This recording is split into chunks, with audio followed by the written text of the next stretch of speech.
মনে রাখবেন, ইবাদতের সাথে যদি আল্লাহর ভয় থাকে, কবুল হয়েছে কিনা এই ভয় যদি থাকে, তাহলে ওই মানুষটা আল্লাহর ইবাদত আরো বেশি করবে।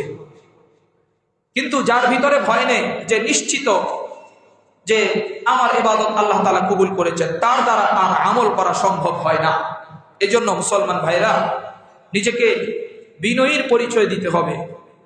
হযরত ওমর রাদিয়াল্লাহু তাআলা দোয়া করতেন, আল্লাহুম্মা জাআলনি ফি আইনি সগীরা, আয় আল্লাহ আমার চোখে আমাকে ছোট বানিয়ে দাও এবং মানুষের চোখে আমাকে বড় বানিয়ে দাও। সুবহানাল্লাহ। এজন্য ভাই, একটু আমল করলে, অন্যদের তুলনায় একটু হালাল খেলে, একটু বেশি নেক আমল করলে নিজেকে বড় মনে করবেন না, অন্যদেরকে তুচ্ছ তাচ্ছিল্য করবেন না, অন্যদেরকে নিজের অপেক্ষা ছোট মনে করবেন না। আরে ভাই, আপনার চেয়ে বেশি ইবাদত গুজার শয়তান ছিল কি? আওয়াজ দিয়ে বলেন। শয়তান ধ্বংস হয়েছে না? শুধু নিজেকে আদম আলাইহিস সালাম থেকে উত্তম মনে করেছে, বাস এতটুকুই। এজন্য কখনোই কাউকে তুচ্ছ করবেন না, কখনোই।